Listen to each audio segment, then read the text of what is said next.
The air in the diner hangs thick with the scent of stale coffee and hot grease. Sunlight streams through the dusty plate glass window, illuminating dancing dust motes in long, lazy shafts. It is a Tuesday, just past noon. Outside, the asphalt of the highway shimmers with heat, a long black ribbon stretching to a hazy horizon. Inside, it is quiet.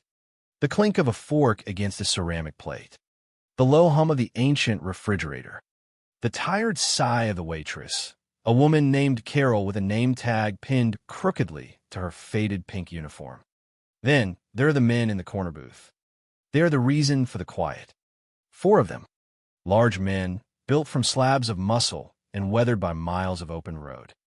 Their leather vests, called cuts, are adorned with patches. A skull with wings. Intricate lettering that spells out their club's name, the Road Guardians. Their faces are maps of hard lives, etched with lines that speak of sun and wind and things best left unspoken. Tattoos crawl from beneath their sleeves, dark ink telling stories on skin. They had rumbled in an hour ago, the deep-throated growl of their motorcycles shattering the sleepy peace of the afternoon. Now, they sit in a silence that is more commanding than any noise. The one at the head of the booth is called Saint. He is the president. His beard is graying at the temples, but his eyes are sharp and clear, the color of a winter sky. He sips his black coffee slowly, his gaze sweeping the room with an unnerving stillness. He misses nothing. Across from him sits Wrench, the club's mechanic. His hands are huge and calloused, permanently stained with grease, yet they move with a surprising delicacy as he salts his fries. Next to Wrench is Doc, leaner than the others, with a thoughtful intensity. He was a combat medic once, a lifetime ago. He carries the weight of that past in the calm, steady set of his shoulders. And then there is Grave. He fills the rest of the booth, a mountain of a man whose silence is a physical presence. He eats his burger with a focused, deliberate calm, as if it is the most important task in the world. The other patrons in the diner, a handful of truckers and a traveling family, give the corner booth a wide berth. They whisper. They stare. They see the leather, the ink, the sheer, intimidating size of the men, and they draw their own conclusions. Danger. Trouble. Outlaws. They do not see the way Saint's eyes soften for a moment as he watches the family's young son drop his toy car. They do not hear the quiet, respectful way Wrench had said, "Thank you, ma'am," to Carol when she refilled his water. They see only the surface. The world always does. The mundane calm of the diner is about to be shattered. The front door flies open with a crash, slamming against the interior wall. A small figure stands silhouetted against the blinding white light of the afternoon sun. A child. A little girl, no older than 8 or 9. Her hair is a tangled mess of blonde curls. Her dress is torn at the shoulder. Her feet are bare, covered in dust and grime. Tears stream down her face, carving clean paths through the dirt on her cheeks. She is breathing in ragged, panicked sobs. For a heartbeat, the entire diner freezes. Every fork stills. Every conversation dies. All eyes fix on the terrified child in the doorway. Her chest heaves, and she finally finds her voice. It is a scream, high and desperate, a sound that rips through the quiet diner like a siren. "Help!" she cries, her voice cracking. "Please, somebody help." She takes a stumbling step inside, her wild eyes scanning the faces of the strangers staring at her. "They're trying to hurt my dad." The words hang in the air, electric and horrifying. Carol, the waitress, drops a coffee pot. It shatters on the linoleum floor, the sound unnaturally loud in the sudden, absolute silence. The girl's gaze lands on the corner booth, on the 4 large men in their leather vests.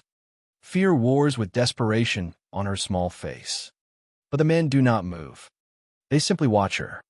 Saint's eyes meet hers, and in them, there is not judgment or dismissal. There is only a deep, profound stillness.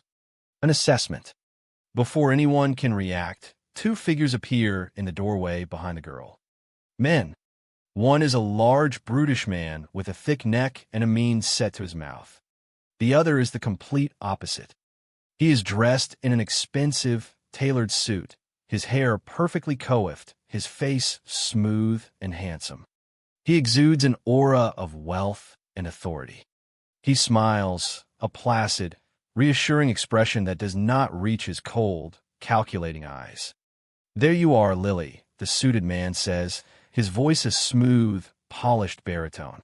"You gave us quite a scare, sweetheart." He steps into the diner, his expensive shoes clicking on the dirty floor. The little girl, Lily, flinches back from him as if struck. She scrambles away, moving instinctively towards the center of the room, towards the other people. "No," she shrieks. "Get away from me." The suited man holds up his hands in a gesture of calming reassurance. He addresses the room, his gaze sweeping over the startled patrons. "I am so terribly sorry for this disturbance," he says, his tone dripping with practiced sincerity. "My name is Mr. Thorne. I'm the family's attorney." He gestures towards Lily. "This is Lily. Her father. Well, her father is not well. He's having a very difficult episode, and we're trying to get him the help he needs. His story is plausible, reasonable. He looks the part of a concerned professional handling a delicate family crisis." The patrons begin to relax. Murmurs of sympathy ripple through the room. The poor man. That poor little girl. Thorne's smile tightens, confident now that he has control of the narrative. Lily gets very confused when her father is like this. He continues, his voice lowering into a conspiratorial, compassionate tone. She imagines things. It's a coping mechanism. A very sad one. He takes another step towards her. "Come on, sweetheart. We need to go. We need to let the doctors help your daddy."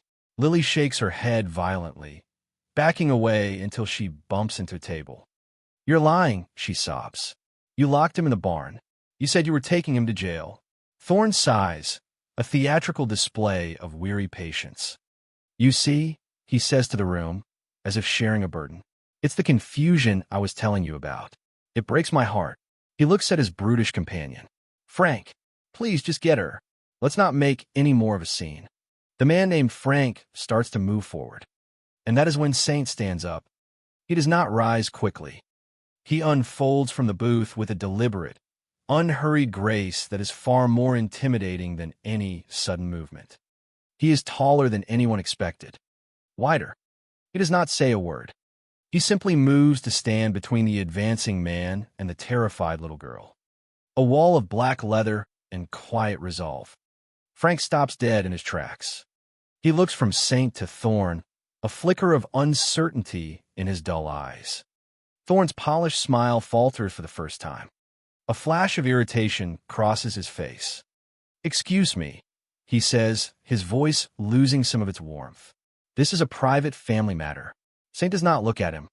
His gaze is fixed on the little girl, who is now hiding behind his massive frame, her small hands clutching the back of his leather vest. "She said no," Saint says. His voice is low, a gravelly rumble that seems to vibrate in the very floorboards. It is not a shout. It is a statement of fact. Thorne's composure cracks a little more. "I don't think you understand the situation," he says, trying to regain his tone of authority. "I'm this child's legal guardian in this matter. I have papers." "Show me," Saint says, still not looking at him. Wrench, Doc, and Grave have also risen from the booth. They do not crowd or menace. They simply stand, forming a loose, impassable semicircle. They are silent sentinels. The atmosphere in the diner has shifted again. The initial fear of the bikers has been replaced by a new, palpable tension. Thorne sputters, caught off guard. "I don't have to show you anything. Who do you think you are?" "He's the man she ran to for help," Wrench says, his voice flat and hard. Saint finally turns his head, his winter sky eyes locking onto Thorne. The smooth lawyer visibly flinches under the weight of that gaze. "You say you're a lawyer," Saint says. "And her guardian." "That's correct," Thorne says, puffing out his chest. "And you're taking her father to a hospital?" "For his own good, yes." A private facility. Which one? Doc asks quietly from the side. Thorne's eyes dart towards him. That's confidential patient information. He's not a patient yet, Doc replies, his voice calm and clinical. You're transporting him. So, which hospital? A bead of sweat trickles down Thorne's temple. He is losing control. He can feel it. He looks around at the faces in the diner, but the sympathy he commanded moments ago is gone. It has been replaced by doubt, by suspicion. This is ridiculous, Thorne says, his voice rising. I'm not going to be interrogated by a gang of thugs. Saint ignores the insult completely. He kneels down, a slow, creaking movement, until he is eye level with the little girl behind him. His sheer size should be terrifying up close, but his movements are gentle. What's your name, little bird? He asks, his voice softer now. Lily, she whispers, her fingers still twisted in his vest. Lily, he repeats. That's a good, strong name. He does not smile, but the harsh lines around his eyes seem to ease. You said they locked your dad in the barn. Is that true? She nods furiously, fresh tears welling in her eyes. In the old Miller place. Unit 7. He told me to run and get help. He told me to find Sheriff Brody. The name hangs in the air. A specific name. A verifiable detail. This is the moment the suspicion solidifies into certainty. This is the midpoint shift, the point of no return. Thorne's face goes pale. He knows that name. Saint looks over his shoulder at Wrench. No words are needed. Wrench pulls out a battered smartphone, his greasy fingers surprisingly nimble on the screen. Carol, the waitress, seems to snap out of her trance. She walks over, wiping her hands on her apron. The county sheriff's dispatch is just down the road, she says, her voice trembling slightly but firm. I've got the number right here. She recites the number, and Wrench taps it into his phone. Thorne sees his carefully constructed reality crumbling around him. The polished mask begins to slip, revealing the ugly truth beneath. This is an outrage, he snarls, his voice losing all its cultivated smoothness. It is sharp now, brittle with panic. You have no right. I'll have all of you arrested for kidnapping. Wrench puts the phone on speaker.